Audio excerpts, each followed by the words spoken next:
Hi guys, welcome back to my channel. Today I have swatches for you from the Sunshine and Rainbows collection from the brand Glam Polish. These are releasing on June 24th, so in the description box I will link the Glam site, I will link their Instagram page, and then I'll link my Instagram page where you can see more swatches of everything from today's video. Also in the description box I will leave some discount codes. I know for the first 72 hours you can save 5 and 10% off individual and full collections, so those codes will be down there as well. So we do have 10 new polishes to look at today, and let's go ahead and get started. So first we have Everything That's Wonderful, and this is described as a pastel bright pink Crelly with shifting iridescent flakes, aurora shimmer, and an ultra hollow glitter. So here is our first coat of Everything That's Wonderful, and most of these do have the same formula. This one is a little bit on the sheer side. I didn't have any kind of running, pulling, or staining. Nothing was too thick or too thin. It just needed to be built up. So most people, I feel, would probably be okay with this in 2 coats. However, I did have a couple of dark spots that I wanted to cover, so I am going to go in for 3. You are going to want top coat to finish this off. It is going to dry on the dull side, and with some texture and removal will require a little bit of scrubbing. There are 3 coats of Everything That's Wonderful.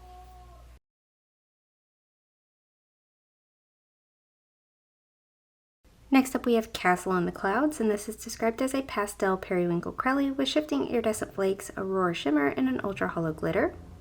Here's our first coat of Castle in the Clouds. Again, this one is on the sheer side, but it does have the same formula.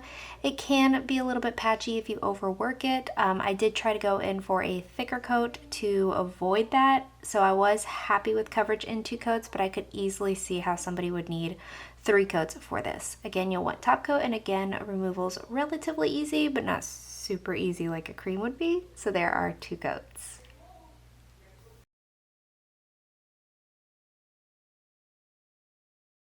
Next up we have Once in a Lullaby, and this is described as a pastel lilac Crelly with shifting iridescent flakes, aurora shimmer, and an ultra hollow glitter. Here's our first coat of Once in a Lullaby, and this one is again sheer here on this first coat. Again, the same formula. If you work a little bit thicker, you could probably get this in 2 coats. I am showing 2 coats today, but it's right on that edge of needing a third. I do again recommend top coat to finish this one off. It'll hide any kind of texture and bring some life back, and removal will require a little bit of scrubbing.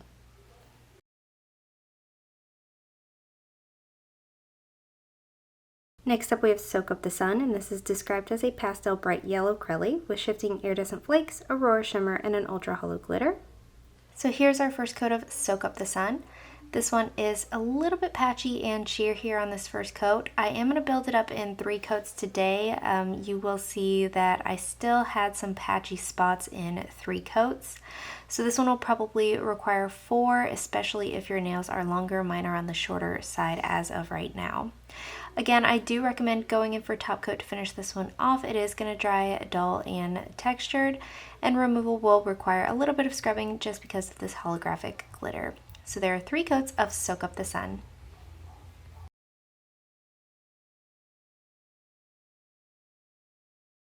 Up next we have The Lovers, the Dreamers, and Me, and this is described as a pastel bright green Crelly with shifting iridescent flakes, aurora shimmer, and an ultra hollow glitter. Here's our first coat of The Lovers, the Dreamers, and Me. Once again, we're working with the same formula. Very smooth, and I didn't have any kind of running, pulling, or staining, but again, it is just a little bit patchy here on buildup. Unlike the yellow though, I was happy in 3 coats. If you have longer nails, you might need 4 or work in a little bit thicker of coats and give yourself a little bit more dry time. But just like everything else, it is going to dry on the dull side and with the slightest bit of texture, so I do recommend a thicker glitter-eating glossy top coat to smooth everything out, and removal will again require some scrubbing. So there are 3 coats of The Lovers, the Dreamers, and Me.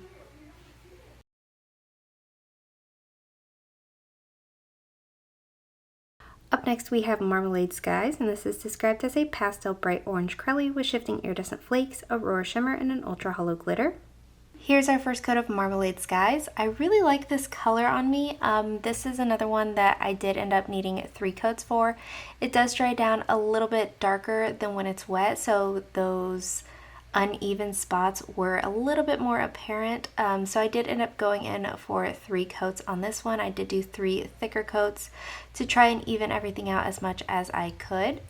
Just like everything else so far, you are going to have a little bit of texture and a little bit of resistance upon removal, so I do recommend a thicker top coat and pure acetone for this one. So there are 3 coats of Marmalade Skies.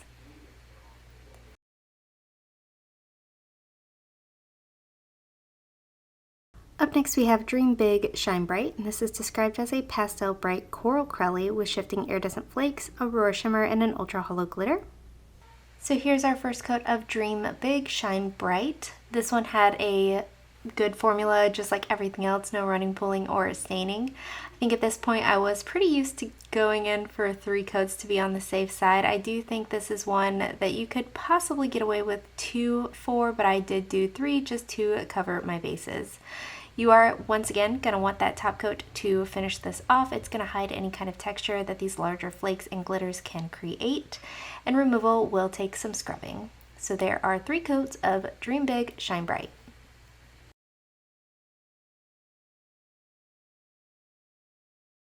Next up we have We Know That It's Probably Magic, and this is described as a pastel turquoise crelly with shifting iridescent flakes, aurora shimmer, and an ultra hollow glitter. Here's our first coat of We Know That It's Probably Magic.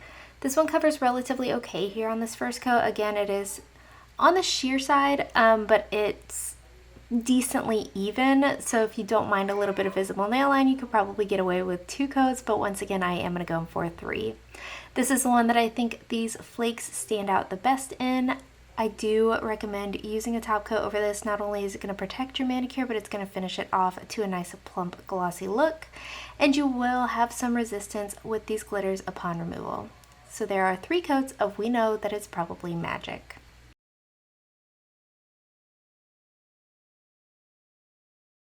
Next up we have Walking on Sunshine, and this is described as a shifting iridescent flake, gold flake with neon pink glitter in a clear base.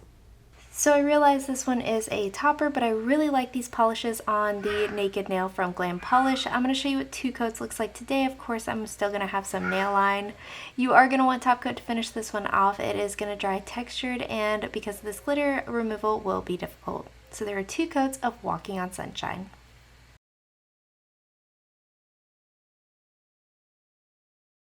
And lastly for today we have Rainbows and Unicorns, and this is described as a neon and rainbow glitter mix with a hint of scattered holographic flakes in a clear base.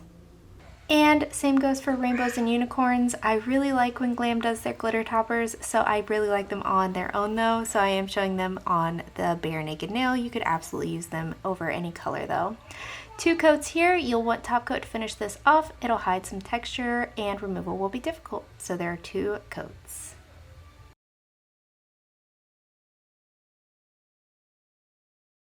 And guys, that is it. Let me know in the comments what you thought of these polishes. Let me know if you plan on picking any of them up, and let me know what your favorite was. Give this video a thumbs up if you liked it. Subscribe if you'd like to see more from me, and I will talk to you again next time.